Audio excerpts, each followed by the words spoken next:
goodness. Blah, blah, blah. It is very warm today. And my office is a little messy. But we're here, and that's the important thing.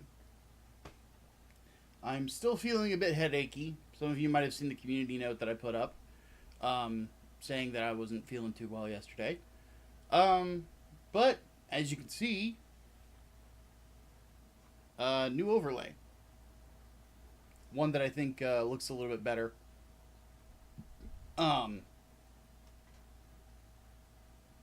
So there is one little tweak that actually needs to get made on it. Yeah, it is very hot here in Illinois. I have my AC on full blast, and my office always gets a little bit warmer because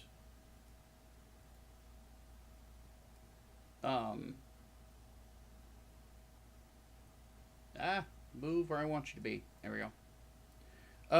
My office gets a little bit warmer because there's not very good airflow in my apartment. But it's tolerable right now in here. But the problem is that it's very humid.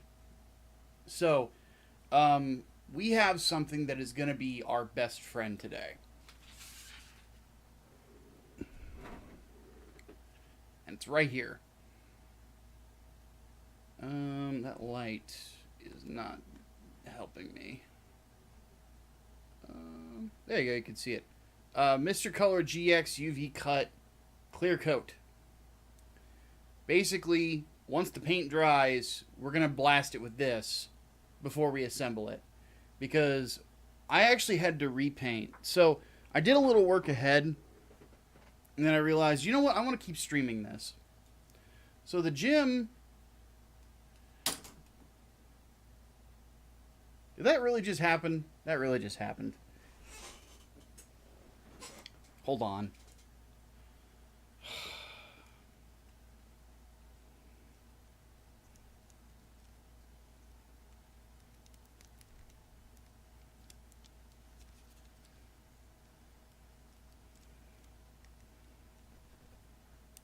I swear, I have the worst butterfingers of any human being that has ever existed. I like being a big guy because the strength really does come in handy in a lot of situations. I don't get fucked with by very many people because I'm such a huge dude. But I swear to God,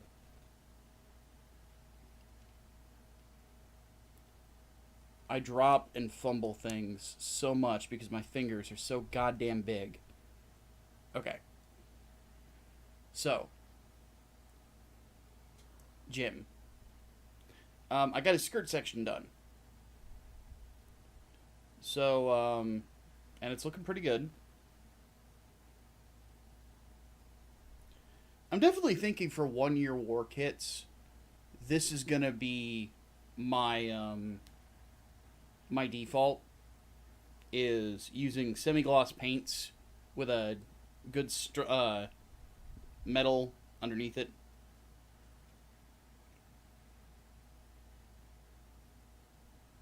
But overall, like it's assembled. It looks good.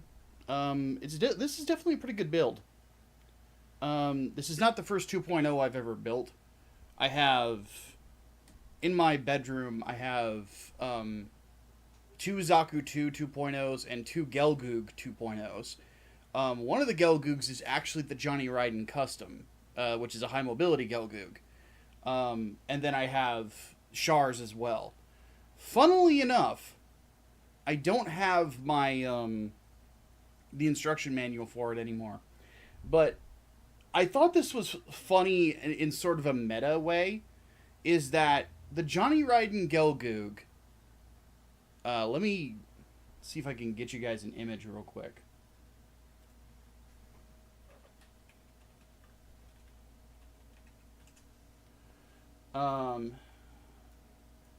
Because I don't have Actually, you know what? Let me hop into my Discord server and see if I can find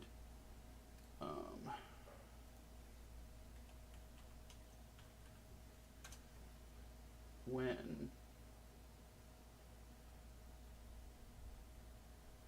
I had... Okay. Found one of the things. Give me just a second. And I will show you guys what I mean. I'm hoping... I think I posted pictures of it when I finished it in my Discord server. Usually whenever I'm building a model kit in my spare time, that is when I will do that. Yep, okay, so here's the finished version, and let me see if I have the decals. Because I don't want to go into the other room and get it. Because I really don't want, like, to jostle my fucking shelves and knock something over. Because I spend a lot of time on these kits to make sure that they look good. So, okay. I apparently did not put the version with the decals in my Discord server. Anyway, so funny thing. Let me show you guys what I mean by the Johnny Ryden Gelgoog. So, this is how the instruction manual comes in. Because it's a P-Bandai kit, right?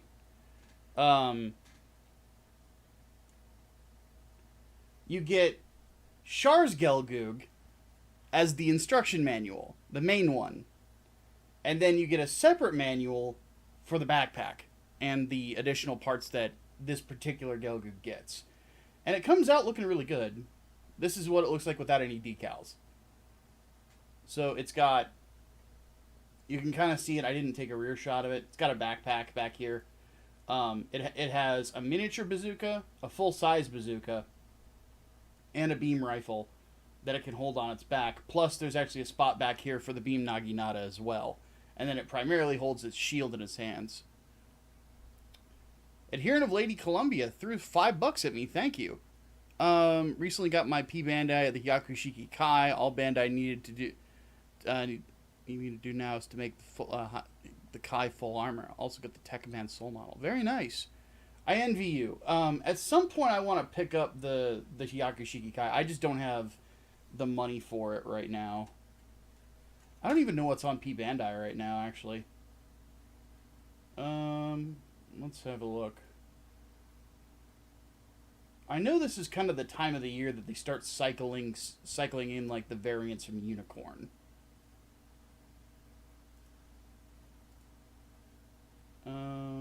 Let me actually go category, model kits. There we go. So what do we got? High grade, high grade, high grade. Don't care about that. God, the Blast Impulse is so ugly looking. More high grades. I'm going to say right now, the Silver Bullet, I want this as a master grade. And there's no excuse for there not being one of it, because, to be honest with you, like, a lot of the parts in this are just from the Mark V. But, okay, so master grades. We have the Unicorn version of the Zagok.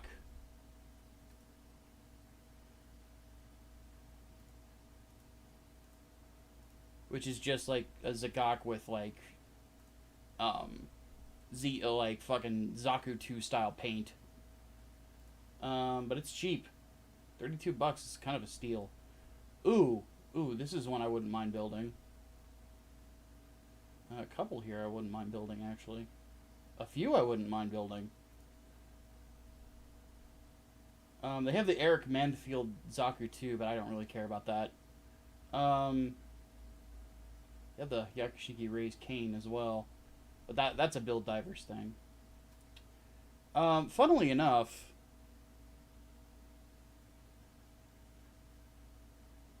hey Shadow of Humanity, what's going on, man? Sorry, I'm very tunnel vision right now. There's model kits in front of me. I have this right behind me.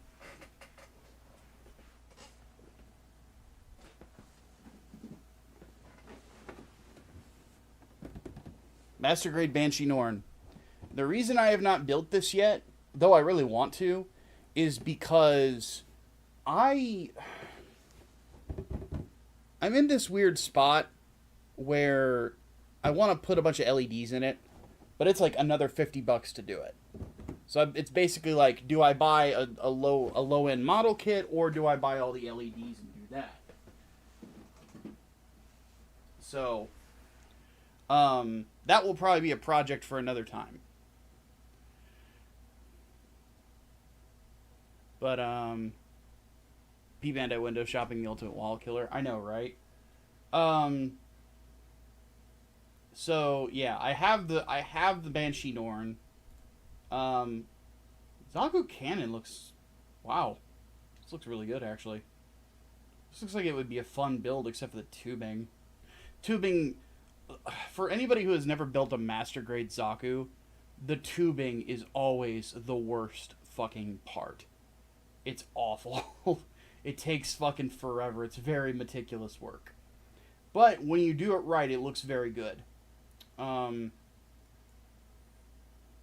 Looks like this uses a lot of parts from the Haimo Zaku. No, not from the Haimo, just the standard. Like, especially the legs.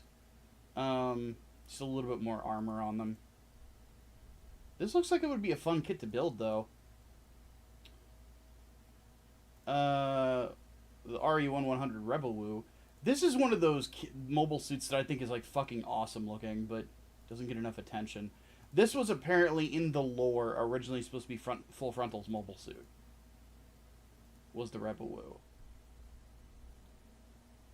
Now what I'm curious about is whether or not those are all stickers, or if those white bits, if those are raised platforms, because to paint that I'd have to reverse wash it. Which, I mean, isn't that big of a deal. I have the stuff for it, except for the paint. But that would be cool to do. Gelgoog Cannon. I mean, I've already built 2 Gelgoogs. Why not a third, right? The Dwudge. This one I wouldn't mind building, because this kit right here, for those who don't know, this kit is the reason that we have the Rick Dom 1.5 and the Dom 1.5. Because when this came out, the Dwudge is basically a desert Dom. You know, it's a Dom that's made for combat in the desert. It is a 1-Year War mobile suit. The only reason that we didn't cover it in the 1-Year War series is because it actually doesn't show up in the original show. Because they never went to Africa. Whereas in Double Zeta, that's when we encounter the Dwudge for the first time.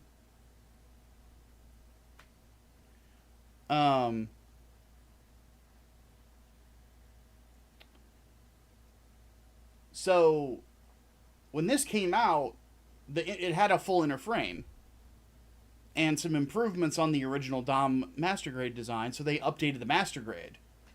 And they just, instead of putting the Master Grades on P-Bandai, they're like, ah, fuck it, we'll put it everywhere.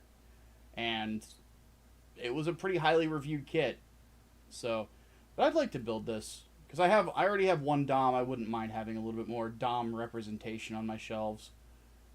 That's such a dope looking Heat Hawk. Then again, Doms are like some of my favorite mobile suits in Gundam. Like when it comes to like the mass production Xeon stuff. In fact, like my alert for people throw up money at me through stream elements is actually a Dom. One thing that I want to do at some point,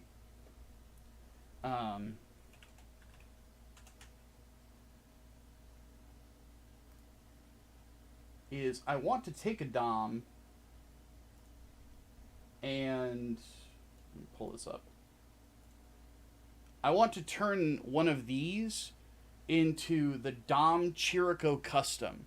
Basically what I'm going to do is I'm going to take a Dom and mix it with the Scope Dog.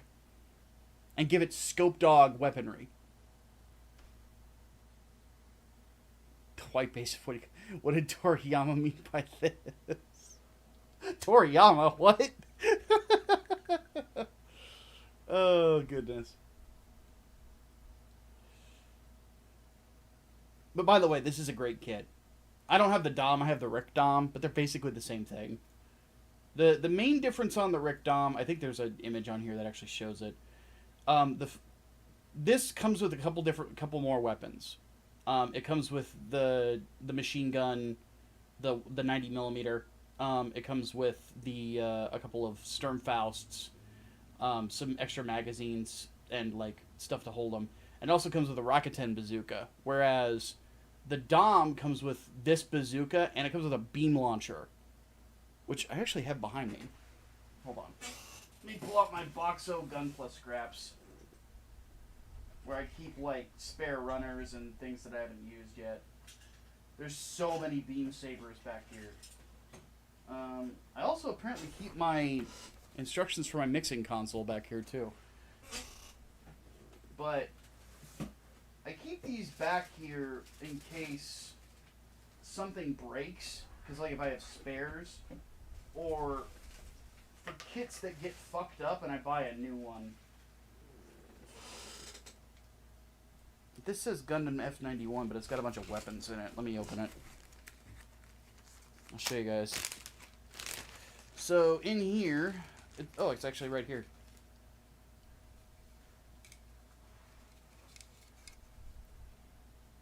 Here, let me turn on a light so you guys can see me a bit better. Big camera. There we go. This is the beam rifle that comes with the Rick Dom, and the great thing about them is they have perfect grade style hands. So this is actually compatible. You could throw it on the High New Gundam and the New Gundam if you want to. You can throw it on... I could throw it on my Jesta back here if I wanted to. So that's the neat little bit of this thing. So it's a little dusty, but I'm not using it at the moment. Will I review one of the Gundam video games? Maybe? There's not really a lot of Gundam video games that I would like want to sit down and review, to be honest with you. It's something for the future. We'll see what happens.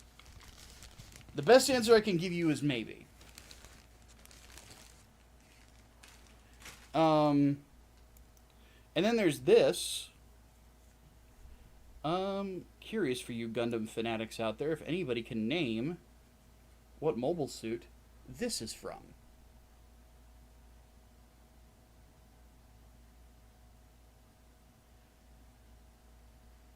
What stops a beam saber from constantly stretching up? An eye field. It has an eye field force around it that keeps its shape.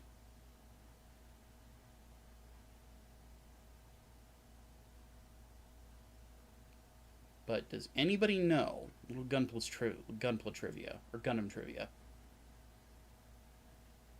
If Shirt Dude was here, he'd probably know. I don't know, but it looks sweet. I'll give it a few more. I'll give it about another minute or two.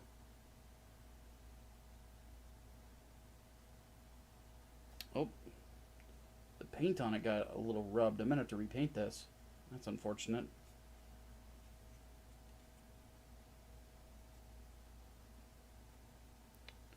No takers? This is... The kit it's from is from the... whatchamacallit? It's from the Sazabi Verka. But the mobile suit that used it first in Gundam lore is actually the Moon Gundam.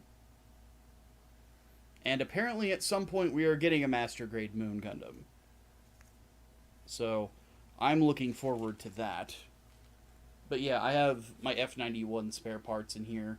I have completely misplaced my F91 and my Crossbone kits. I don't know where I put them. And I'm very worried about that because one of those Crossbone kits is the X3 and that's a P-Bandai exclusive. If I have misplaced them, and they accidentally got thrown out, I can rebuy the Crossbone X1 and the F91 no problem, but getting that X3 back is gonna, or getting another X3 is gonna be troublesome. So, because it's just a material thing, it's not a big deal. It's just some parts of it can be very annoying. Before we get started on what we're doing today, one thing I wanted to show you guys is back on new type. After we finish this, and this is something that I need to mention, is for those of you who are not channel members or going through Patreon and stuff like that, if you don't have that, you missed a poll. And in polls like that, you can determine like the next gunpla I'm doing, sometimes the next thing I'm reviewing, so on and so forth. Pretty sure the one on the Moon Gundam is a prototype. I'm told it's the same weapon, but I could be wrong. I'll have to do some research. I have not read Moon Gundam. I don't even know if it's completely translated yet.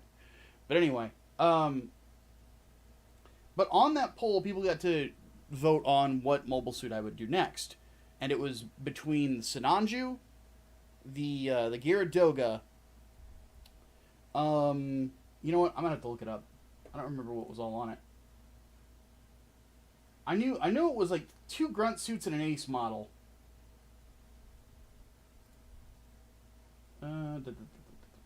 Oh, it was the Sinanju, the Gyaradoga, the gun tank, or the Rick Diaz. Oddly enough, the gun tank won. So after we do this one, this is what I will be ordering. The gun tank.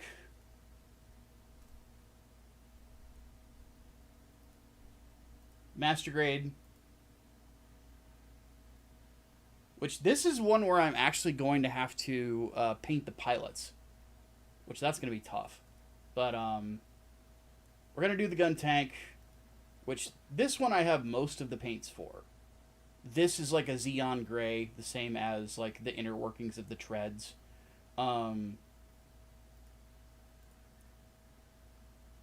This is probably why this kit is so expensive compared to other grunt suits.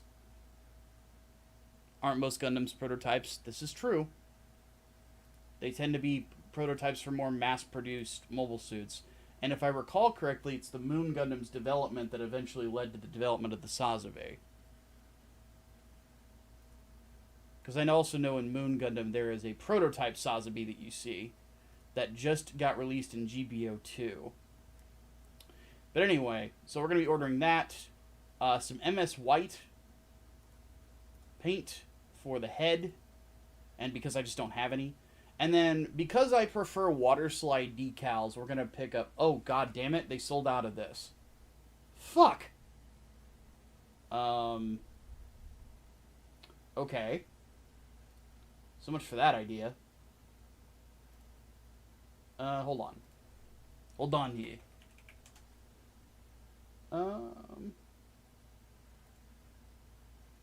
Because I don't want to do luminous decals. That's a little much. Ooh. Wait. G Rework has water slides of it.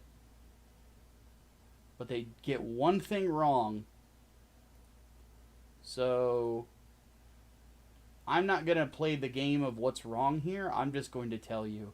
What is incorrect is this decal right here. Oh, you can't see my cursor. Hold on.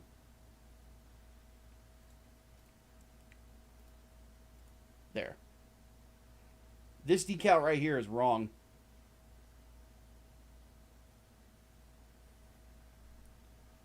There is no EFSF at the time of the original Gundam show. It wasn't founded yet. There was just the EFF or the EFGF.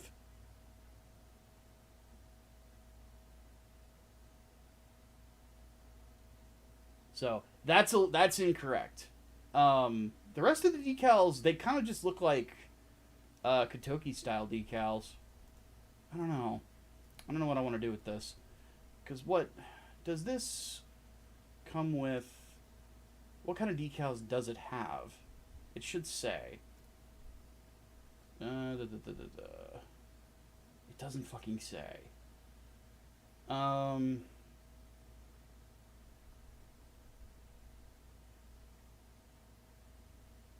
oh, they've listed the manual, though. That's really cool. As I go through it, it should say near the end. Pretty complicated construction, too. What year is this from?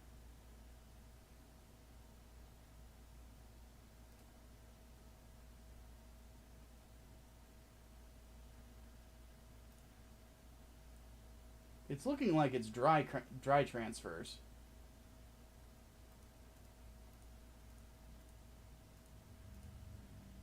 Which, if it's dry transfers, that's fine. It's not that big of a deal.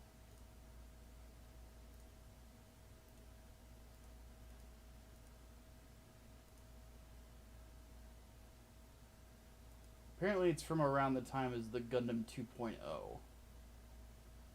This is one... okay, so I'm not going to worry about the decals then. But yeah, this is the next thing we're going to do. And if you want to be able to get in with polls like that, you're going to want to become a channel member. Or a subscribe star or whatever. So... Moon Gundam isn't really a Gundam, it's a Gundam head strapped onto a Xeon mobile suit. Yeah, that's what I understand. It's like the original is called the Vargil, I think? Yeah, the Vargil. And then the Vargil gets fucked up by Amuro, I think, and then it drifts to Moon, and then they put the head of like a modified Psycho or a Psycho Gundam on it. And then from there, they add the plates onto the back of it, the Psycho plates.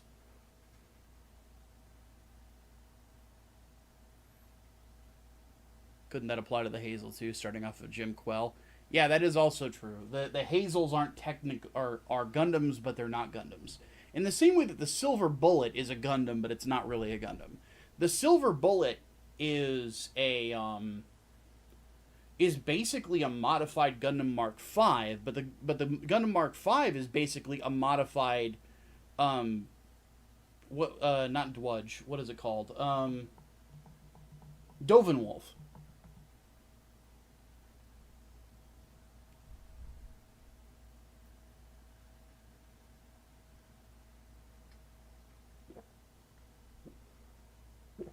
You know, because let me let's do a little looking around. Doven Wolf. So there's the Doven Wolf. Now let me grab the... It should say... Yeah. So, okay, so here's how it goes. Is the Doven Wolf was developed from the Gundam Mark V. And then from the Doven Wolf, it went into the Silver Bullet. So, let me grab the images so we can kind of compare and contrast.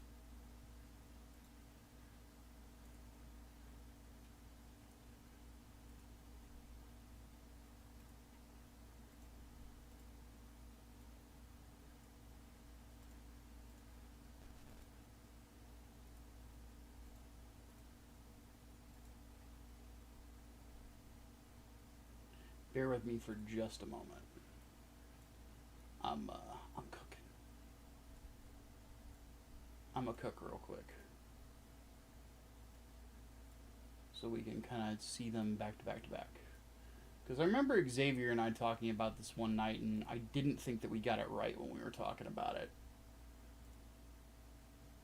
Because I could have sworn that the Doven Wolf was not originally... was developed from the Mark V.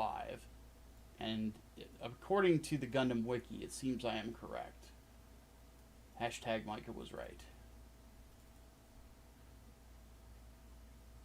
This way we can see the three of them next to each other.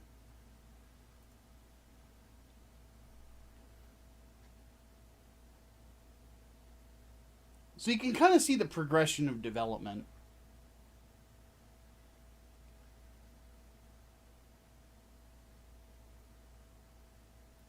It's going to be really interesting going over Gundam Sentinel whenever I talk about the second Neo Zeon War.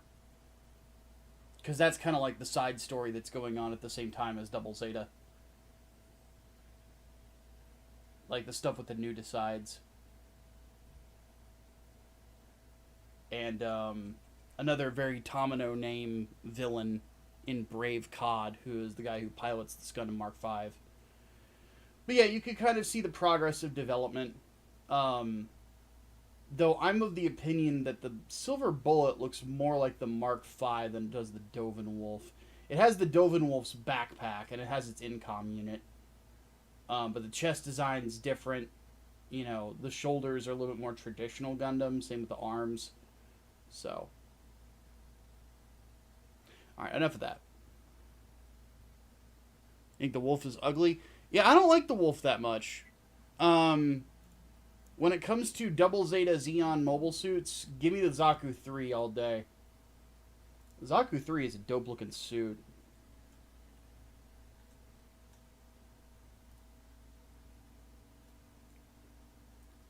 Like this thing is cool looking.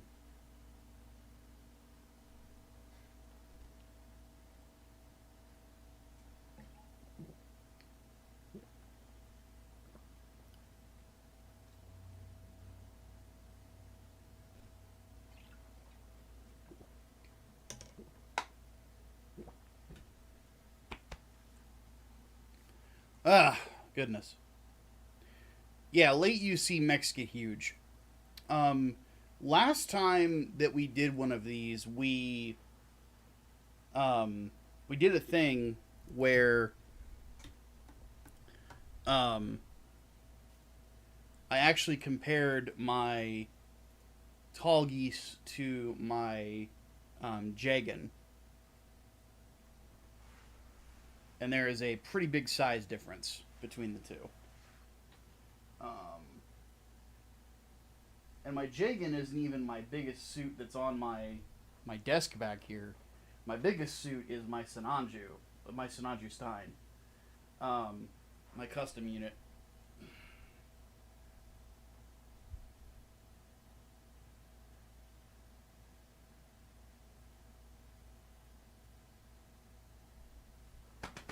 Okay.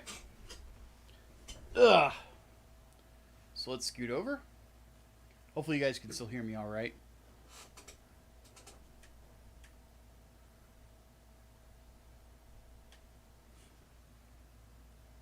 Let me move the microphone a bit too.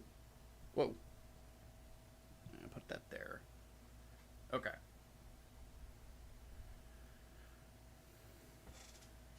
So,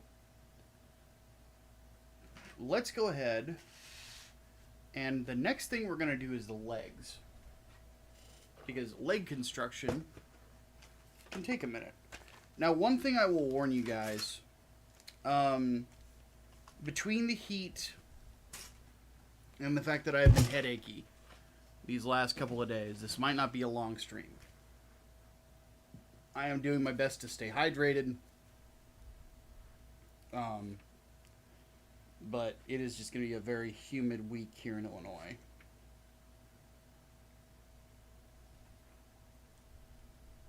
Okay. Now, from what I remember right, I actually constructed the leg stuff already. I'll set that there for a moment. I did. Okay, so this is how I generally do my legs whenever I'm painting. Jegan is such a good grunt. Columbia, did you see when I brought out my custom painted Jegan last week? If not, I'll show it off again. I'm very proud of it. And I want to make more Jegans, oddly enough. Just normal Jegans.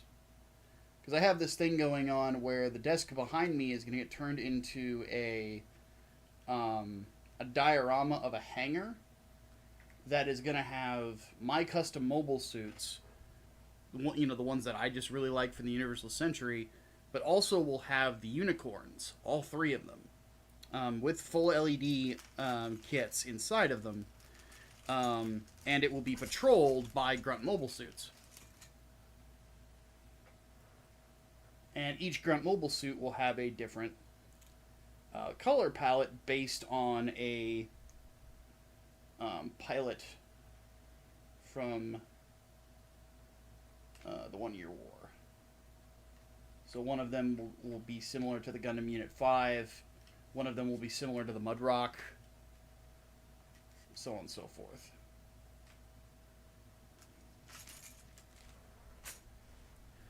Alright. So the Jegan, this one is actually based on the Blue Destiny Unit 3.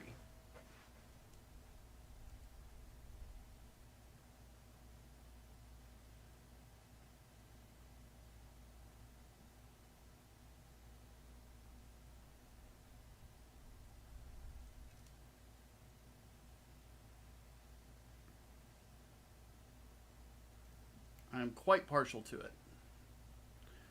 All done with splash paints, like the ones we're using today. Except for the interior, those were done with metallics from... actually, no, those were done with splash paints too. I really like splash paint gold for thrusters on grunt suits. I don't know why. I think it just looks really, really good. Because it's not quite gold, it's like a goldish bronze. So, and then I used a combination of blacks and blues for the shoulder piece as well to kind of give it a little distinctive color separation, but still kind of make it look like that Blue Destiny Unit 3. The decals used here are not your typical ones. There are no water slides in the Jegan Master Grade. These are from G Rework.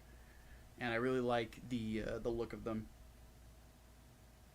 So you've got the Rock Hylum decal here. You've got Earth Federation Space Forces over on the other shoulder, and then the other EFSF down here.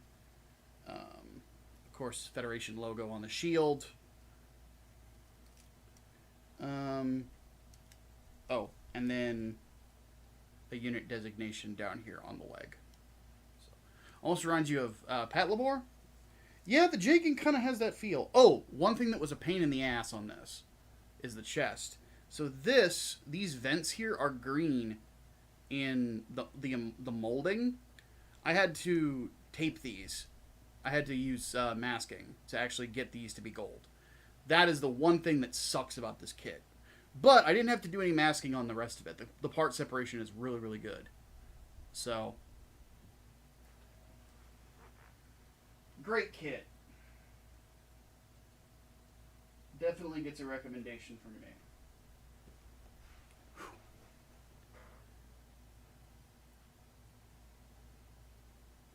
So, but yeah, I'm pretty just it doesn't count because it's a special ops unit. That is true. Well, the thing about the Jesta is it's just a Jegan with more parts. It's a Jegan with more armor. Like, it's not designed by the same guy, though. So, we'll bring him out to compare. So, the Jegan is designed by Katsuya Izubuchi.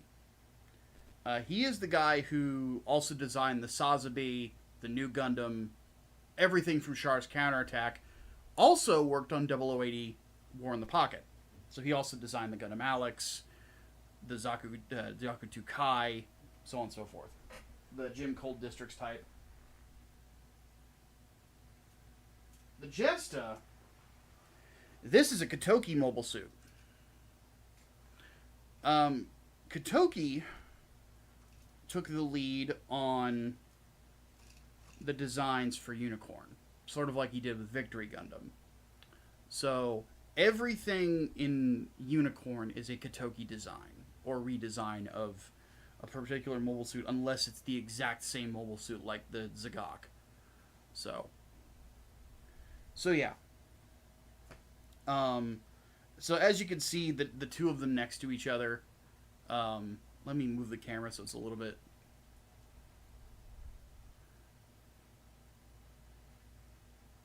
You can tell that the Jegan is very lightly armored, and it's meant much for the main difference between the Jegan and its peers at the time it came out, because it's smaller than the Gyaradoga, but it was just as successful in combat, is because of maneuverability. Its thruster systems, I feel like I'm doing a live deep dive. If you'll notice, here, there's none on the skirt, but here on its legs, 2 on the calf area, this massive one on the back, its thrust capability is actually very similar to the Gundam Mark II, which I am, you look at the backpack, like, I'm pretty much convinced that it's very much based on that.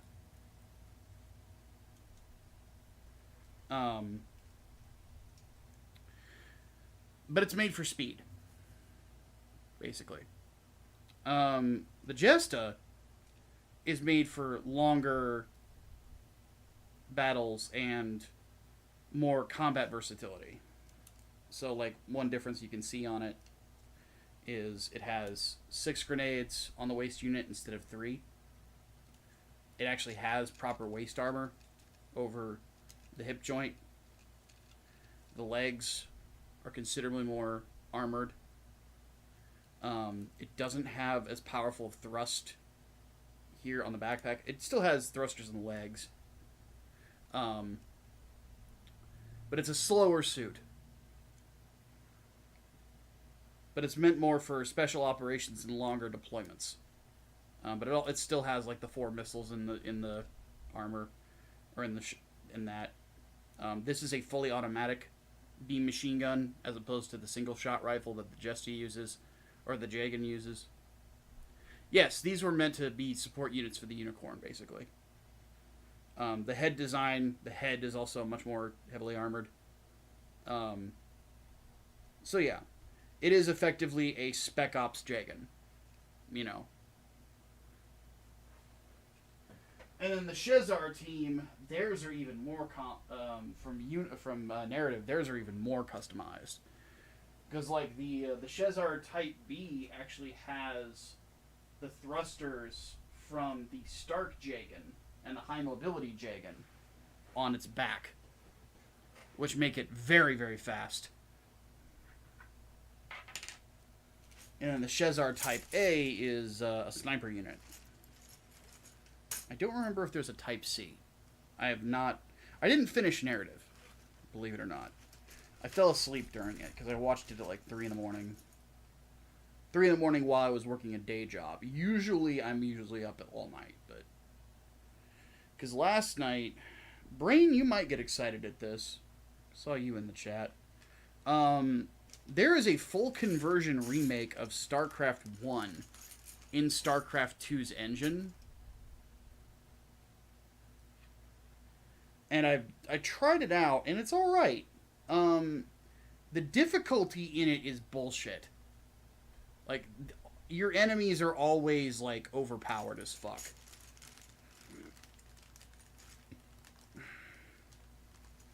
Which, admittedly, at points was a problem with the original game. But it's worse in this fan-made remake. But then again, that's why fan-made remakes tend to, at least in my opinion, look at the source material with, like, rose-tinted fucking goggles. Because the original StarCraft is not that fucking hard as compared to this this version. I forget the name of it. It's called StarCraft Mass Recall. At that point, just use the cheats. Oh, I did. And I plan on it. Because I still want to play through it and give it a shot. But, because one thing that I love about StarCraft 2 over StarCraft 1 is that, and this is something that I've had people try to tell me that the gameplay in StarCraft 2 is better than the first game. I'm like, are you high? No, it's not. StarCraft 2 was in development for like 6 years. Like, they did so much fucking testing on it to make sure it was right that it's kind of ridiculous.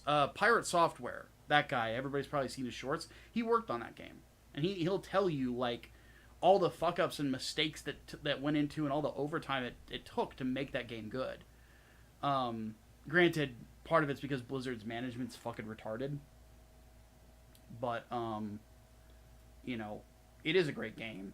I love StarCraft 2. But, the big thing for me is that, like, people say that StarCraft 1's gameplay is better. I'm like, nah. You have no idea how much better StarCraft 2's gameplay is than the original. Because it was developed so many years later. They had so many things that they could integrate from Warcraft 3 that they learned. And so on and so forth. Like, it's not even close. StarCraft 2 plays so much better. It's insane. Is it a better story? No. It is not. The way I look at StarCraft is I look at it as a parallel to Star Wars. StarCraft, the original StarCraft story is your Star Wars. It's your New Hope, right? Brood War, that's your Empire Strikes Back. StarCraft 2 is your Return of the Jedi. It's much more upbeat, much more hopeful. Because it's supposed to be about recovering from the downer ending to come back and beat the bad guy. Which, that's exactly what Return of the Jedi is. You know, it's always going to be lighter, you know. It's sort of like the same thing with, like, Infinity War and Endgame. Endgame was always going to be lighter. Because Infinity War was darker, you know, and had a downer ending. Had probably one of the best downer endings that we've ever seen in a big budget film in a long time. I remember I watched Endgame in theater the day it came out. Actually had decent seats too. I had to order them like 2 days ahead though. And people legit cried when T'Challa turned to dust. Like, legitimately, actually cried. Like, one woman screamed when it happened. And then when Spider-Man, you know, Mr. Stark, I don't feel so good. There were kids in the theater, like, bawling their fucking eyes out. Like, that ending hit people hard. So yeah. Trust me, I have an appreciation of a downer ending. Because speaking as a writer, I love shit like that. I love seeing the emotional response to the stories that I tell. Which is why we need to get more of them out. Speaking of which, not a lot of people in here today because it's Father's Day. I understand why. The reason I'm here and I'm not with my dad is because I don't own a car. What just fell over?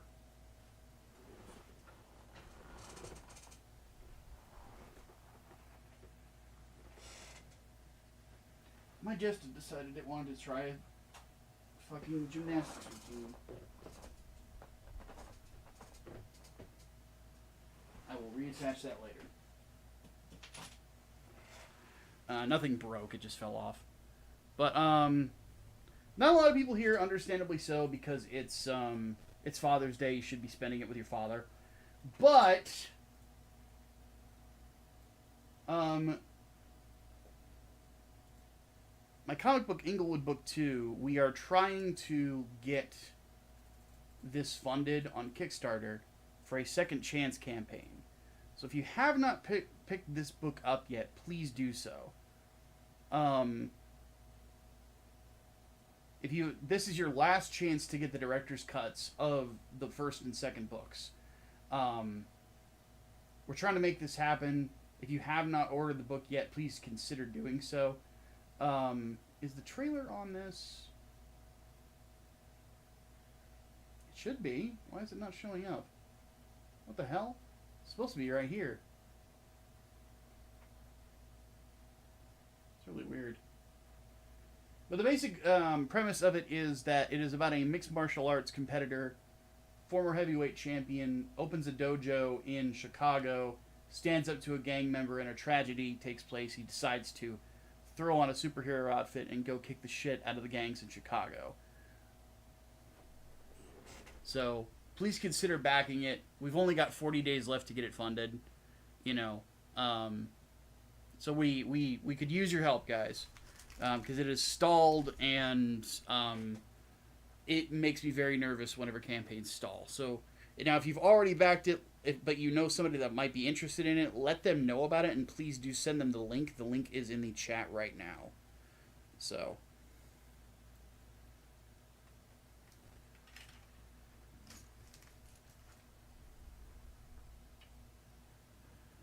just to throw that out there. Starcraft 2 is my skirmish game. Starcraft 1 is my campaign game. Still play plenty of SC1 skirmish as well. Both are fun. The one thing, I can't really play the original Starcraft for long periods of time because of the pathfinding. The pathfinding has aged like milk in that game. It's bad. Which, I mean, granted, it's over 20 years old, so it's to be expected.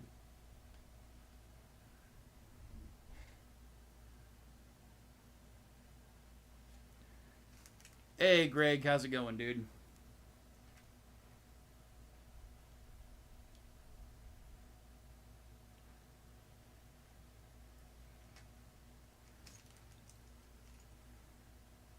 Yeah, it is very humid in here.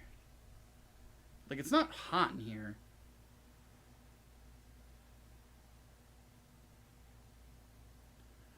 Glad you're giving your comics more time. Notice crowdfunding seems to have gotten more difficult with even excellent projects underfunded. Yeah, let's talk about that for a second. I've seen a lot of independent comic book creators complain about this, but I can't really blame the guy who is effectively changing the indie game. That brings up Eric July, and I have nothing negative to say about Eric July at all. There have been people that have wanted me to, like, curse his name and this and that because it seems to be that there's certain sectors of the internet that want that to happen.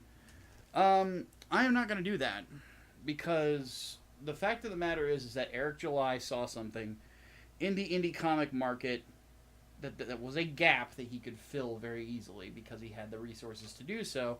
And that was deliver comics that are going to be much more timely than your typical crowdfund. When you crowdfund a comic book, generally speaking, comic books are done like a year in advance, right? So when you crowdfund a comic book, you're probably going to get that book within a year, unless it's like just a 24-page whatever, you know?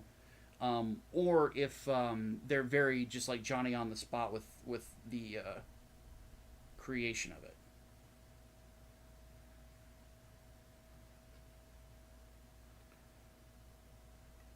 Because Eric July already had good money from his YouTube pursuits, he had the capital to invest in a big name or a comic book with, you know, some weight behind it. And effectively what he did was he, you know, had some $1 million campaigns and books that were, you know, delivered in short order that, you know, weren't the best ever, to be nice, but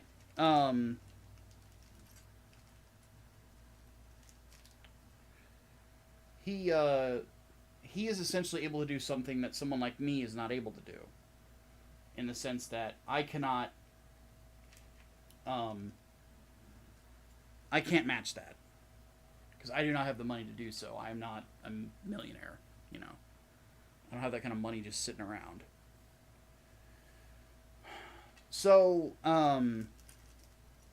the thing is that, and this is a fact of the industry, and I'm not saying Eric July is a bad person for this, but this is just how economics work, is there's a lot of people that look at someone like me who has campaigns that are taking forever to fulfill for one reason or another, and they go, well, I could get a story from Eric July for the same amount of money, and I'm going to get it faster because he has the money to invest in that, you know? So, effectively, I'm of the opinion that that is part of the reason why a lot of really good ideas are not getting the funding that people would like to see them get.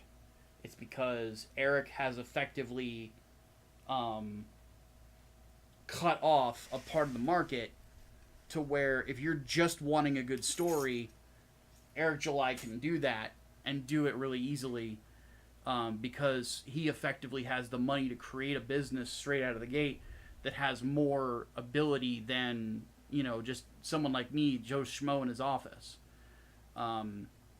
Which makes it... I can understand why people are resentful of him in that regard. Because, you know, it sucks in some ways to be here and, you know, have the market be ridiculously difficult to compete in because now we have a guy at the top who can throw so much, you know, enough money at it to solve any problem, or at least most of them. On the flip side, though, the opening for Eric July to be there is 100% the fault of the people in the indie comic sphere who are taking way too fucking long to get their books out. Myself included, so this is a criticism of myself. I've had to look myself in the mirror and kind of realize this. Is my own fuck-ups and you know, the things that have gone on in trying to get Englewood Book 2 out there and Three Nights Part 2 and things like that because of the fact that they're going to take even longer to do. People look at that and they go, that's why I backed Isom. That's why I backed Yaira. That's why I backed Alpha Core. Is because you can't do what Eric July can do, and that's all they care about. It's the same reason why more people will buy a steak from Walmart than they will a butcher. You know? Eric July is capable of, you know, being someone who is able to compete with, you know, with everybody in the comic book sphere, not just the independents, but also like the bigger name indie companies like Image and stuff like that. He could probably, you know, in a few years, he might be able to compete with them if he can increase the quality of his books. Whereas guys like me are left in the dust, you know, trying to you know, scrape by, and that's the unfortunate thing. Now here's the flip flop of that. One thing that has been a substantial criticism of Eric's books is that their quality is not quite up to snuff of where they could be. His writing has been criticized quite a bit for Isom. I have not read it, so I cannot say anything. I can only tell you what people have told me. I have heard from people in my Discord server that Isom 1 was alright, it was a decent start. Isom 2, not so much. I've heard a lot of good things about Alpha Core, and it was very smart getting Chuck Dixon on board. I've heard mixed things about Yaira.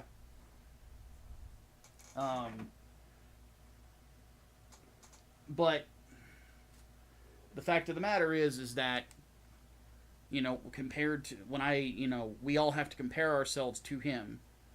And the thing is, if he does not increase the quality of his books, what that means for everybody else in the indie sphere is that all you have to do to compete, if he can't keep his quality up, and people start to fall away from it, all you have to do to compete is increase your timeliness, make what you're doing much more timely, which is what, you know,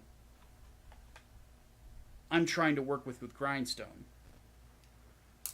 to help us compete, because we're in competition with everybody, and we admittedly are not doing very good from the start. You know, I've kind of consigned myself to the idea that if for whatever reason the Second Chance campaign for Englewood Book 2 does not get funded, I'm not going to get any returning customers until the previous books I have out there are fulfilled. And that's understandable. I get it. It's just, you know, I would like to have a, you know, functioning company, but the fuck-ups that have happened up to this point have kind of prevented that. But the positive thing is I have been able to fix them. It's just things take time. The good news is that there are other books that I am working on.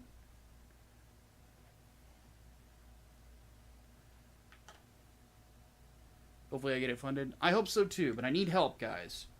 So if you're in Discord servers or anything like that where people might be interested in such things, please share it out.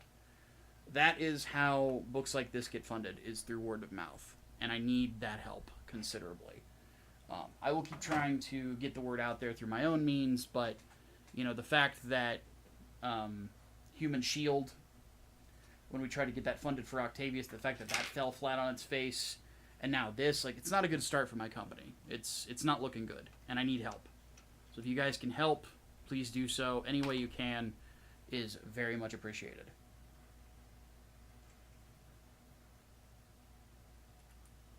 Heck, if you already have the book and you want to get more copies for a friend,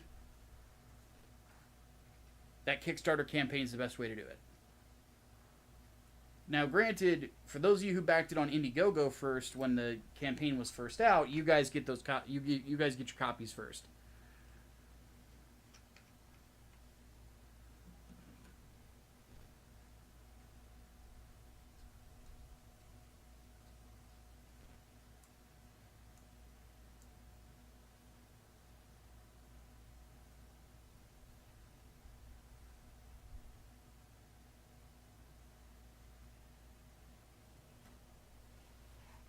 Because I'm not of the belief that I am incapable of competing with someone like Eric July. I think I can compete.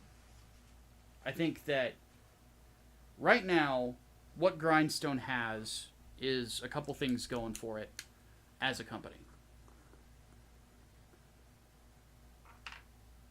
I appreciate that, Columbia. My thing about it that Grindstone has is hunger. We have some people working with us that we're going to be producing books for that are very hungry, creators. That I am in the process of editing their books for them. Thank you, Servant. I appreciate that, man.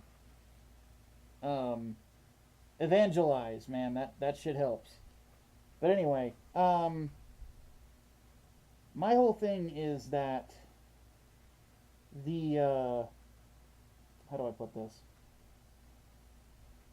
That hunger from the younger creators to create great things, I think that's going to be what the difference maker is. Because, yeah, you can throw a lot of money at it, but what really matters, at least in my opinion, is passion. And I've got some people working with me that are super passionate about what they're doing. And because of that passion, I honestly believe that given time, we can compete with gusto. It's just about taking time. Alright, let's get started.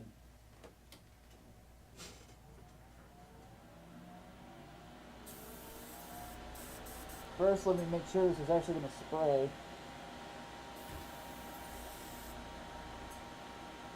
Oh, needs to get clean. Hold on. Hold on. Let's turn this off. Don't need that on yet.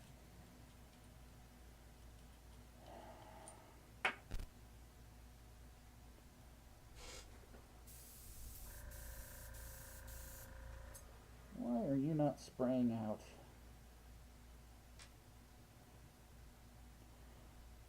Might be a clog.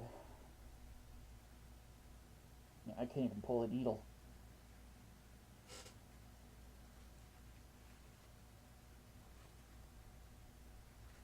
That is not a good sign.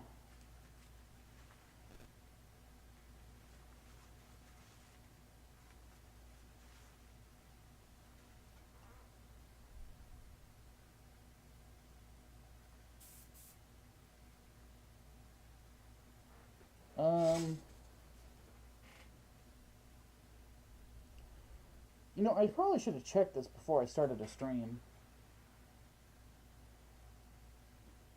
My bad. Hold on. When in doubt, multi-tool.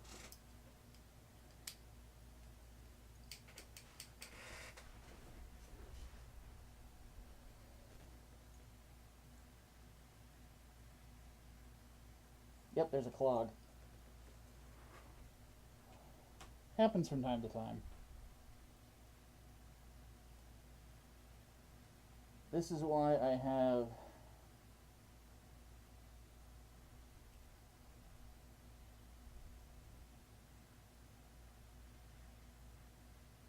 airbrush cleaner that I use, because this can easily be unfucked.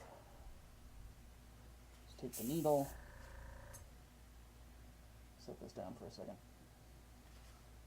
Take the needle and just, now that it's had that lubricated cleaner on it, just lift that up. Now it's good. Put it back in the airbrush. Gotta be very careful because you don't want to bend it. Whoop. Now, see if that worked.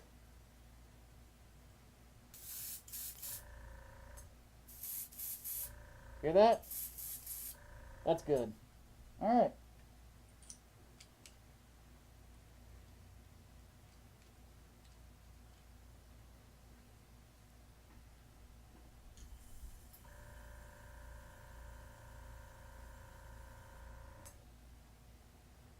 Okay, now we're ready.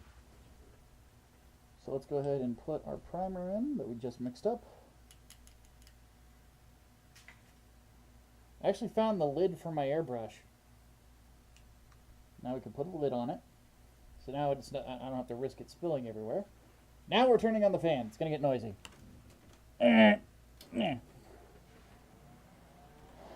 Let's go!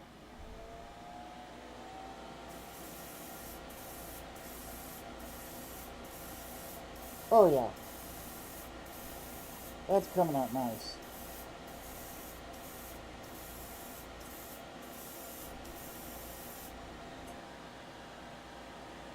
Very, very nice.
Okay, there's the feet. And now the legs.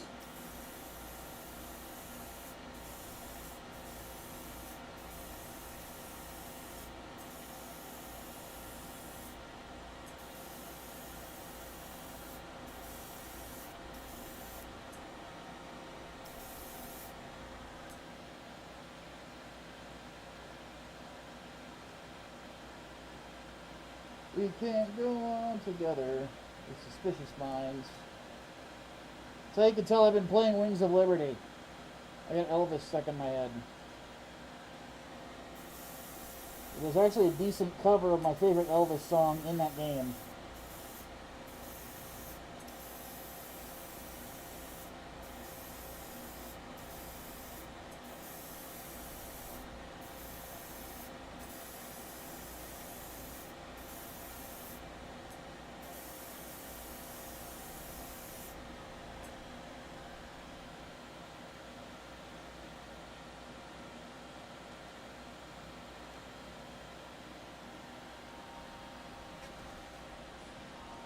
Ugh.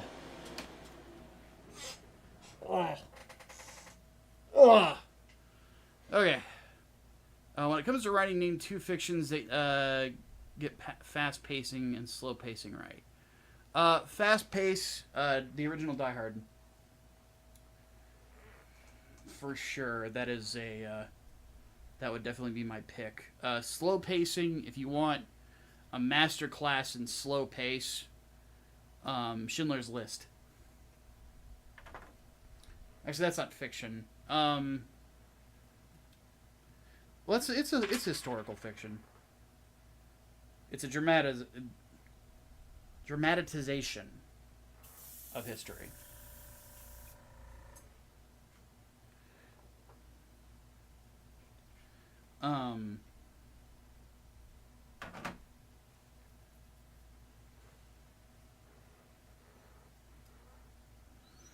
But another good slow-paced film.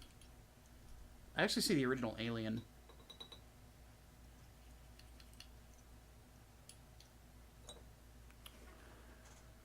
Any model kits you want that don't exist?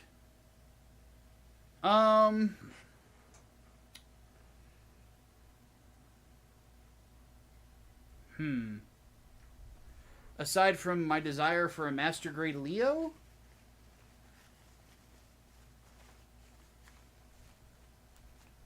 I can't really think of any off the top of my head.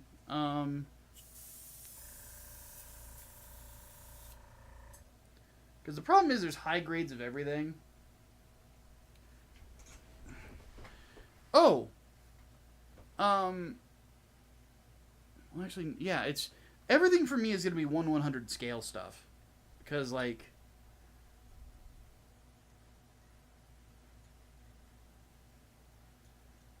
You name a giant robot, there's probably been a model kit of it.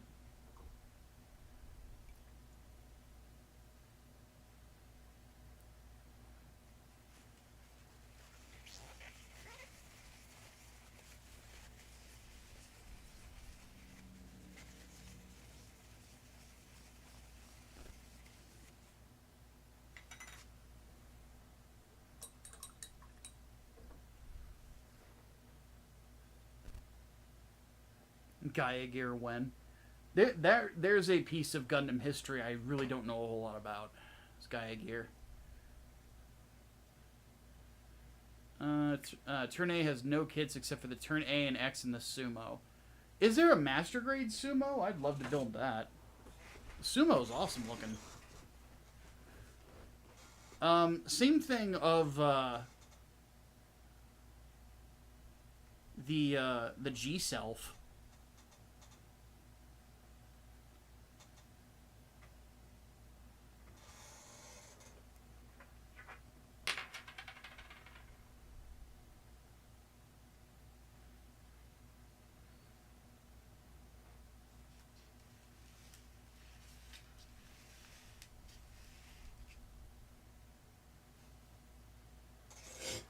We're going to go ahead and get these leg pieces out of the way. Shake, shake, shake, shake, shake.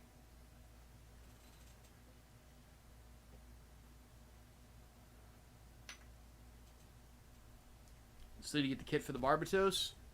It's really good. Mine is right over there with its holographic decals and shit. Here, let me angle this. You can kind of see him back there.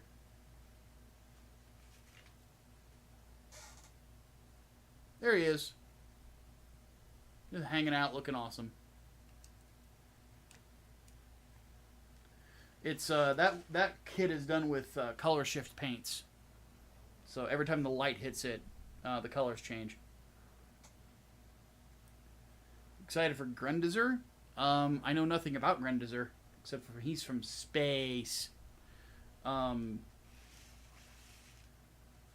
am not, like, this is something that shocks people for some reason. I'm not that big into super robots.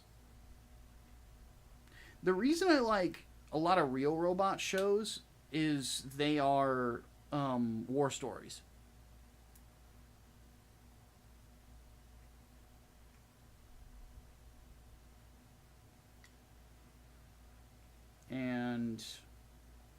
that sort of thing I very much enjoy. Whereas with super robots, they tend to be very much superheroes. And if I want to read superhero stories, I'll usually go read a comic book.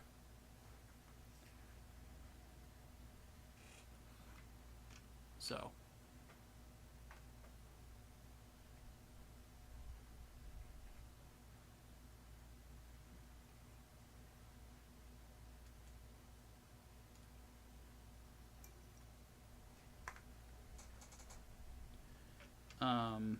But yeah, some people get surprised. Like, I tell people that I'm a Mecha fan, which I am, but I'm definitely not up to date on, like, a lot of super robot stuff.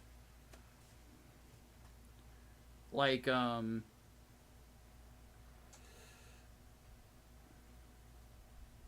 not a lot of them that I've watched, like, all the way through.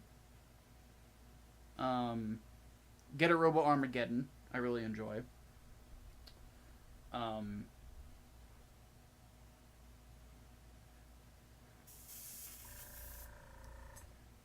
then I watched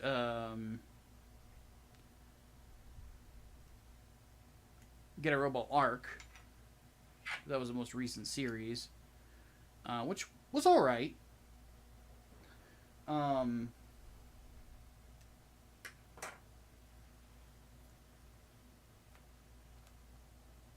Get a Robo Arc will remind you of how much of a crazy person Kenny Chikawa was.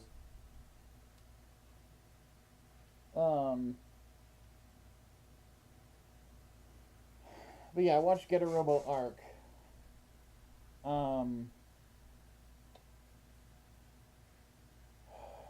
What else is there? I liked Gao Gaigar a lot. Gao Gaigar Final, Gao Gaigar Final was really good. But like, I haven't watched any of the Braves outside of Gao Gaigar. I still need to watch Better Man. But that's not really a super robot.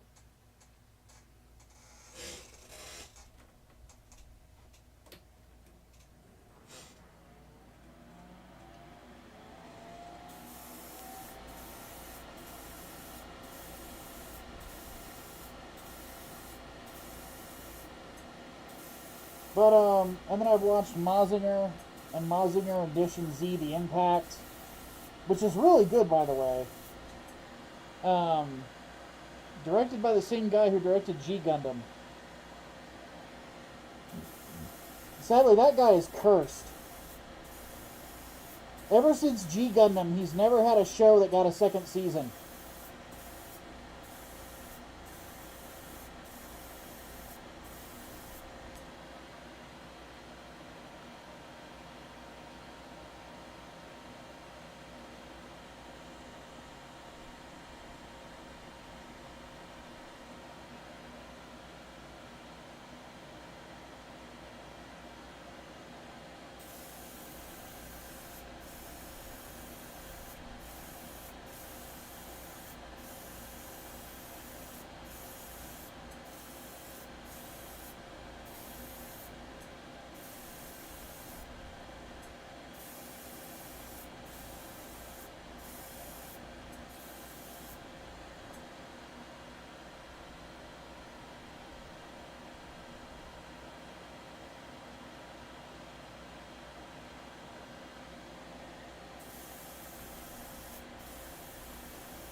Da, da, da, da, da, da.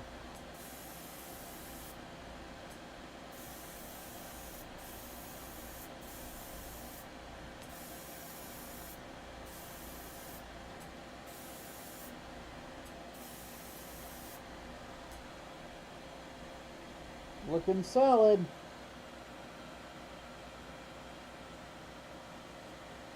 Hey, Keyblade, what is up? What's the bounty to get you to watch Gundam Seed Stargazer?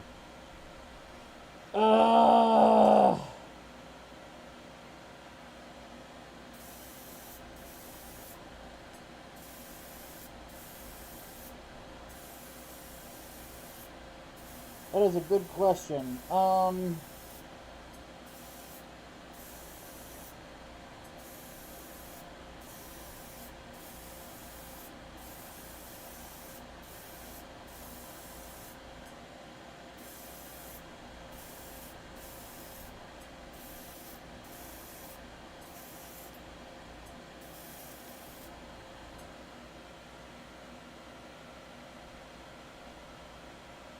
You know, I don't really have an answer for that.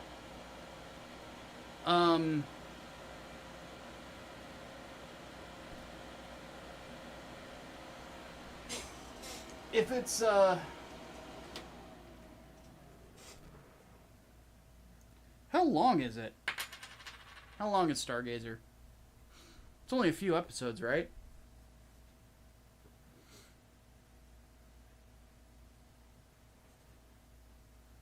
Hey, Matt Wheaton. Hey, Reconomist, good to see you too. Don't sell yourself, man, ain't worth it. Nah, I hear Stargazer is actually pretty good. I'm willing to give it a shot. I am a bit of a mercenary, man. I will freely admit it.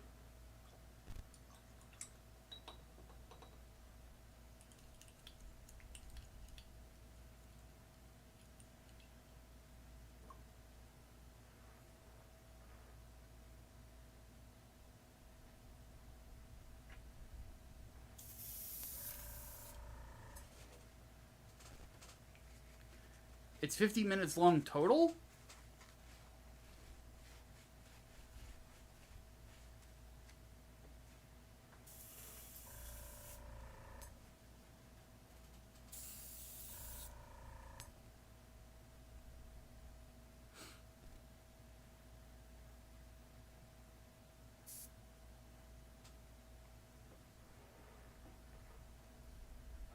Because I thought Stargazer was like a mini-series. My bad.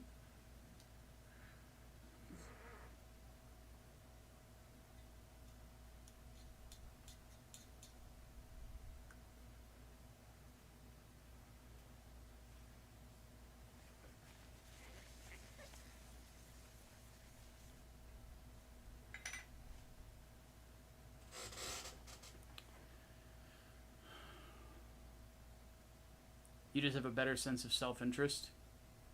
Yeah. Well, it's more like... I like building model kits, and those cost money. So... the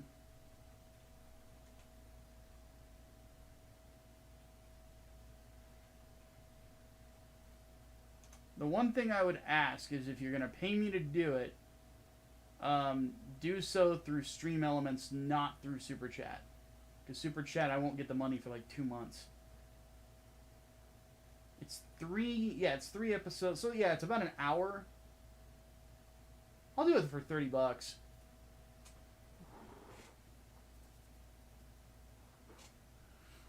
Because I hear it's good, you know? So it's not like I'm going to ask you to pay for pain and suffering.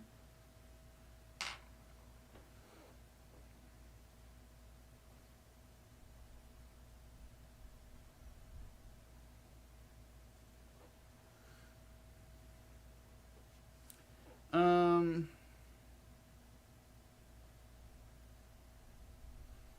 believe it's the gameplay or the difficulty is the reason why so many Souls games are successful. That's a good question. Let me think. I kind of think in some ways it's the level design, actually. And the concept. Because...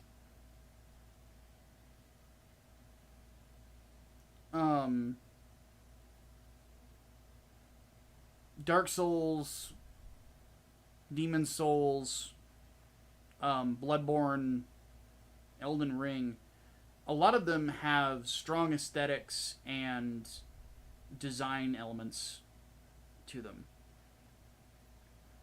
I think the difficulty is part of it, but I think the type of difficulty that it is.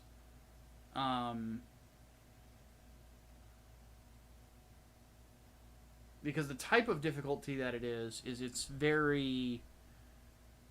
How do I put it? It is challenging in a way that it expects you to overcome it. You can always see a window of how to win in a Souls game.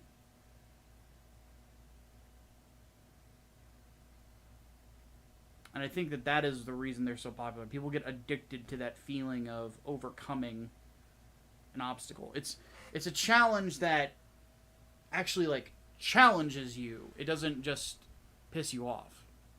It's not there to make you mad. It's there to push you to whatever the next thing that you're going to do is. So, gosh. Oh, man, my neck is killing me. I'm still very headachy. So, I might not be online too much longer, but gosh. Local man is feeling it. Okay, let's go ahead and... Metallic should have dried by now. Yeah, and the great thing about Mr. Hobby paints is that even in humidity, you can rub on them.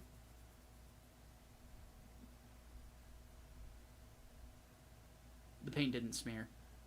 They dry stupid fast. And the humidity does not fuck with them as much as it does splash paints. Splash paints in high humidity, you have to coat them in clear coat.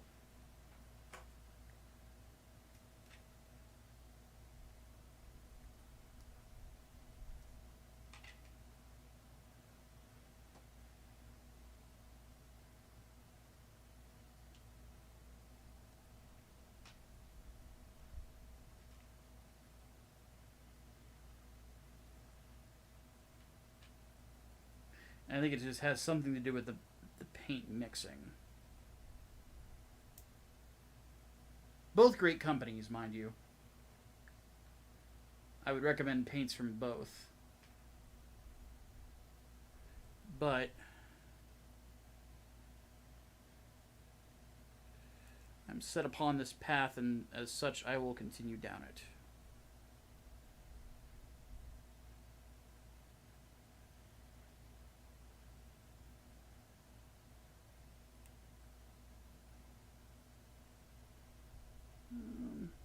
It's kind of loose. There we go.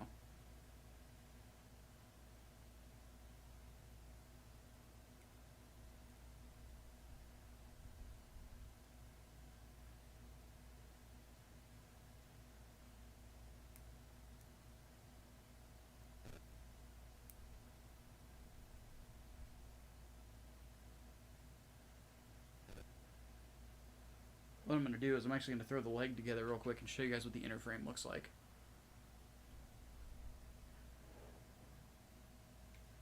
Armored Core 6 did the same. Yeah, for sure.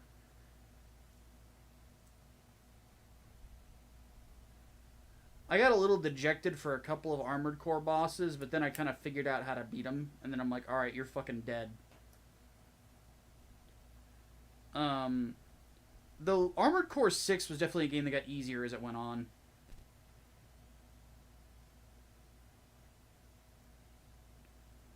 Like, when I fought the Not Cubile, I demolished that thing. First try. Like, it was bad.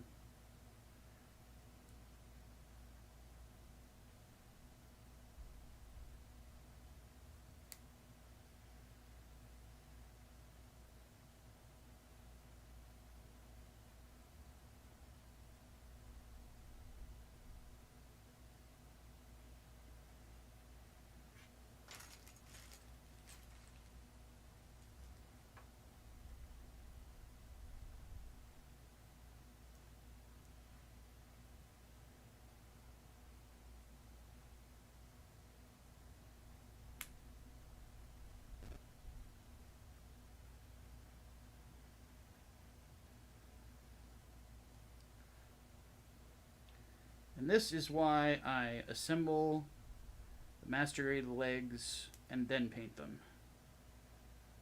There's a lot of moving parts in there. But the complexity is fucking redonkulous. In a good way. Look at that. Look at all that detail. All that detail on parts that you're never gonna fucking see. It's wild to me.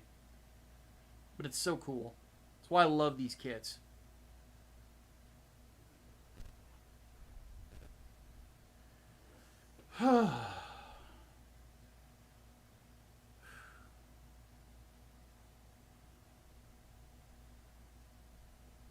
Records, the only problem is you couldn't do a wield melee. Yeah, that is a bummer.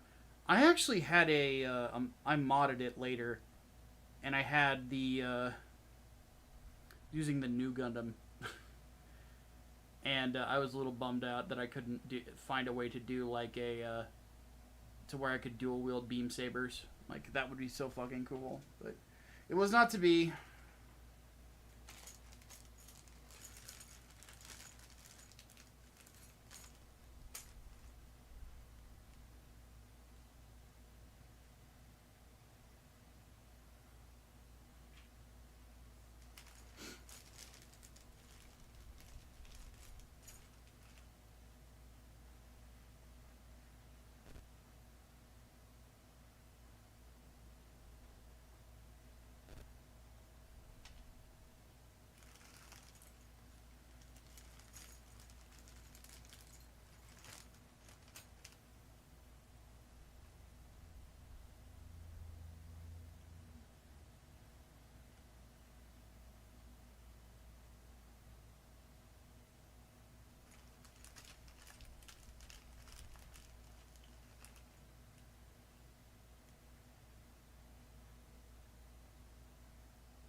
Okay, so I have a problem, guys. My head is starting to spin. So I'm going to have to go lay down. So I mount these on sticks. We will do this again very soon. Because I am starting to realize that I'm starting to feel the groove of streaming a little bit better. So what I'm going to do is I'm going to move away from the desk and we're just going to hang out for a little bit.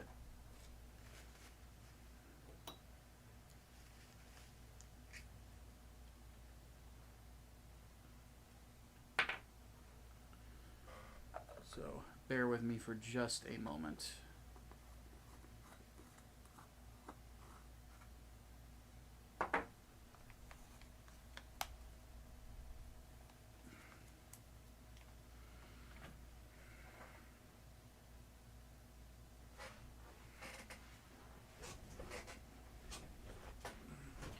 So I'm not taking off yet,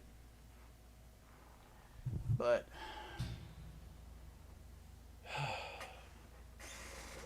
I'm gonna sit back for a moment, kind of decide what I want to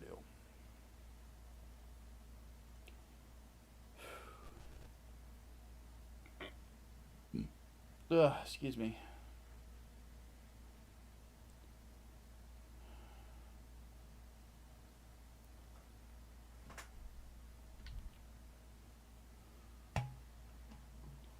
Finish off my water.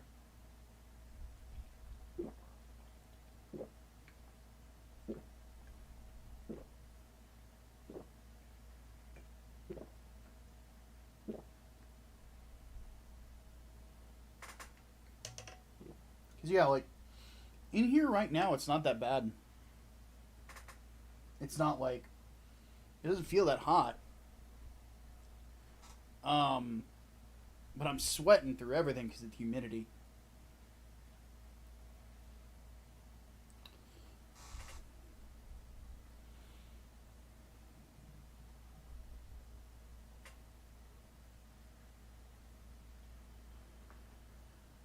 Gosh.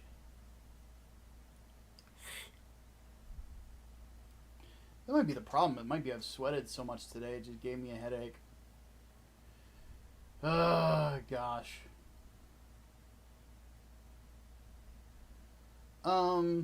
Real quick before we call it, somebody had said thank you or good job on the most recent Gundam video. I will pass that on to Shirt Dude. The next one we are doing is a little mean. So I didn't realize how mean this is. So let me give you guys my thought process on why I decided to do this really mean thing.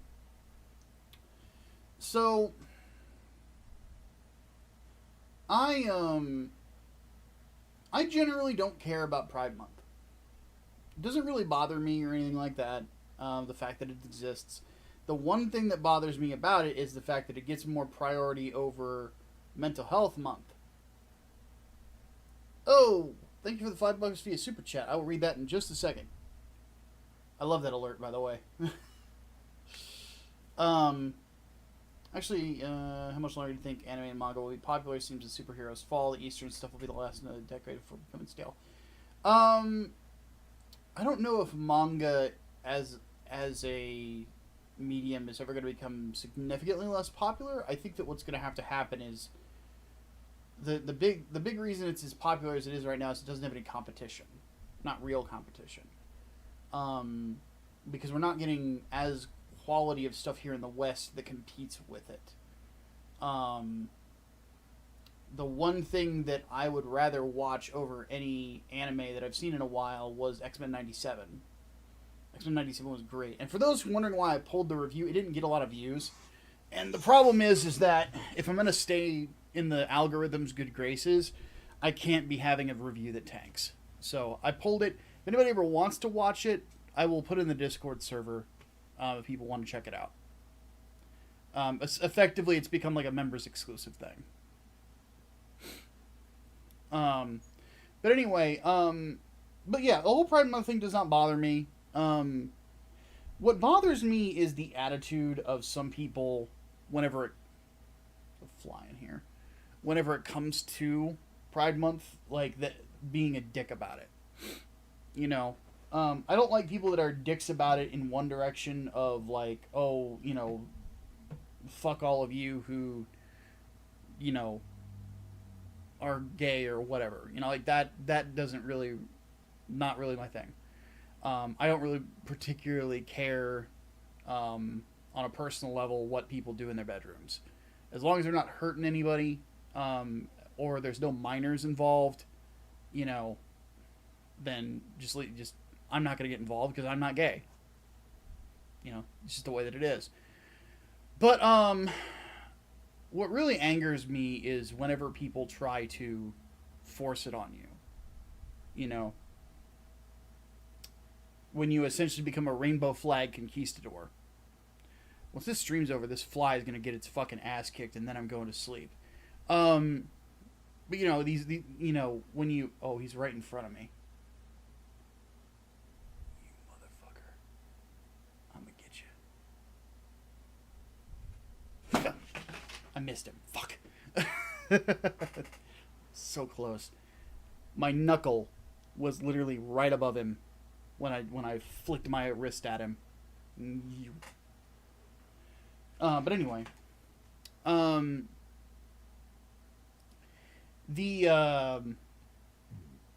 saw somebody was retweeted by a friend of mine that had this long tweet about love and acceptance, or so he said, and then ended with "educate yourself." I ranted about this last time, the whole "educate yourself" thing. Not a fan of when people say that to me, or when people say it to anybody, because it is a I call it. I think it's a cop out. You know, you're afraid to make an argument. You're afraid to change people's minds. And, you know, if you want people to be accepting of the things that you're accepting of, you need to change their mind. You can't just force it on people through public shaming. It's not going to work. Eventually people will say fuck you. But that's a whole other thing. The but that pissed me off because I'm like, you know what? I don't like people like you because you're a dick. You remind me of the fucking end is nigh people on the street corner, you know, trying to tell me if I miss a Sunday at church, I'm going to hell, or because I listen to heavy metal, I'm going to hell, or something like that. You're no different. Makes me want to punch you in the face. So I said, you know what? I got something in the chamber to take the fucking wind out of your sails. A re-review of Witch from Mercury.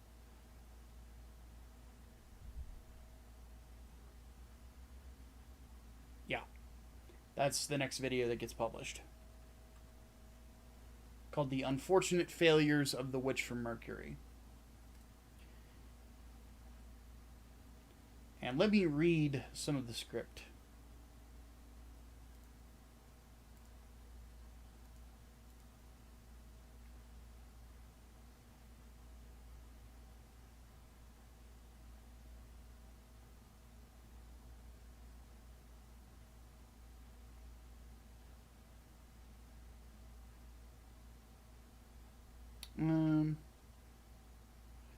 Okay, let me read these paragraphs. Live performance time, kids. After that, it just didn't happen. Instead, the show just decides to go back to the status quo. Instead of an interesting cybernetic space war with Gundams, we just get more Hogwarts. Why? Why do we have to go back to the status quo? Why are we doing the less interesting thing? The weird thing about this show came from the mind of the guy who wrote Code Geass, which is a show that always had a good sense of escalation. Here, we consistently would get moments of escalation and then the ball would get completely dropped on them. Because of that, the second season is a mess. It has the same issues of not really knowing what it wants to be. Does it want to be a serious war story that actually goes over the perils of the people on Earth and how they're treated by the people of space? Or does it just want to be teenage girl drama time that never really seems to come to any sort of resolution until the show just wraps it up at the end with a time skip? I think the reason for this is that the writer assumed that the vast majority of people were going to be so entranced by the relationship between our main characters that you're not going to care much about anything else. Here's the problem. The interpersonal stuff between Suletta and any possible romantic interests is ultimately uninteresting. Now, I imagine some shippers are going to go absolutely bonkers in the comment section with me saying that, but shippers aren't people, so their words don't mean anything. The fact is that there was such little character chemistry, it was kind of embarrassing. Throughout the entirety of the show, the character of Suletta Mercury is the highlight. She's adorable, lovable, incredibly naive, and loyal to a fault. During the course of the story, everybody seems to have a fascination with her, but the amount of people that actually start to see her as an actual person and not something that they can use is very small. It adds an element of tragedy to her existence that, when the show actually executed on it, could lead to some very powerful moments. Sadly, it really felt like those moments were there to just have a cliffhanger instead of actually building towards something more interesting or to a development that really meant anything in the long run or was ultimately satisfying. Even the revelations about what Ariel actually was seemed to be kind of lame in the end because it wasn't used properly as a tool to add stakes to the conflict. Then she just ended up as a keychain. The other issue the show had is it couldn't really pick a conflict. It really felt like you had all these really cool things that were going on in the background, but it was struggling to really properly tie it into what we were seeing on a regular basis, aside from some kids from Earth getting made fun of for being poor. It's kind of obvious that Prosper was going to be our villain. She had all the same traits of a Char clone that you would expect, and the ultimate plan of Quiet Zero was kind of interesting as a sort of digital afterlife that everyone would essentially be forced into a weird Armageddon where everyone would just become Data. Then it just became the Death Star. The thing is, there was a lot more time that could have been spent showing our main villain manipulating things behind the scenes to get certain outcomes, where we do actually have our big clash at the Death Star, like the very Star Wars that has inspired all of Gundam. There just wasn't an interesting build-up. Just a villain monologue at one point in an office, then a Gundam jack, then an attack on Earth that could have sparked an interesting conflict that went nowhere. We never really got what felt like proper escalation outside of events, where the show remembered it's supposed to be Gundam. That's because, like I mentioned, the show spends too much time screwing around with the relationship, and I use that term loosely, between Suletta and Miorina. Now, I don't know how people were convinced that this was a romance, let alone a good one. Now, to be fair, Gundam has never been good with romance. The only relationship I actually feel was interesting in a Gundam show compared to the overall plot was in G Gundam and Gundam X. During the course of G Gundam, you see our main characters, and Domon and Rain, consistently have their struggles, but you see a gradual growing together of the two, and even points of absolute devotion from an otherwise tsundere protagonist. In Gundam X, you see the absolute devotion of a character like Garrett, as he's willing to put his life on the line for someone he knows needs protecting. Even in a show like Gundam Wing, there's interesting developments and disagreements between Hiro and Relina, aside from the attempted homicide at the beginning. Most of the time that we get interactions between Marina and Suletta, it's just Marina being a bitch. Not a tsundere, a bitch. This isn't how you develop a fucking relationship. Whether you're gay or straight or anything in between, the relationship that you're trying to put together doesn't feel like a relationship. It feels like Stockholm Syndrome, because all we're seeing is this adorable little tanuki that is way too good for this damn show getting abused by some chick that is so far up her own colon, you can actually see what she's digested for lunch. What ends up happening is this supposed romance gets its one bit of development, and again, I use that term loosely, at the 11th hour because the show's about to wrap up and I guess we have to do this. Even then, it doesn't come across like a romantic moment. Just one girl giving another girl a pep talk because she's a bit sad because her ego got deflated. And if you think I'm being critical because it's supposed to be a gay romance, first off, fuck you. Second, I'm going to compare this to a lesbian romance in Cyberpunk 2077 between a female V and Judy Alvarez. Why? Because it's everything that this relationship isn't. It's a gradual growing together where Judy gradually comes out of her shell because she starts to realize that V isn't there just to make money, but she's there because she cares. Then bit by bit, Judy starts to let V in because she realizes what she wants to have in her life. It's paced well, written well, and feels natural. The exact opposite of the supposed romance between Suletta and Miorina. There's your preview. It's brutal. The delivery I just gave you, by the way, is like almost exactly how it is in the original audio. Like, I get pissed during the course of it. Because I wanted that show to be good, but yeah, I get pretty vicious in it. And the reason is like, I kind of feel like, in a lot of ways, Gundam Seed was fucked from the beginning. Whereas Witcher Mercury could have been something, and it just wasn't. So, oh, gosh. All right, guys, I'm gonna go lay down and get a little rest and get some food in me and some more water. Hopefully that'll help with the headache, and I can keep on my current sleep schedule. Because I got stuff to do this week that needs done. But I appreciate everybody coming out and hanging. I will be back probably in a couple of days to finish this gym up. And then we will... when does that come out? The audio is edited, so Shirt Dude is working on the video element of it. And this week, what I will be working on as well is the script for Gundam Wing Explained Part 2. So, goodness. My head is killing me. So, I'm going to go lay down, get some rest. Everybody have yourselves a great night. I will see you next time.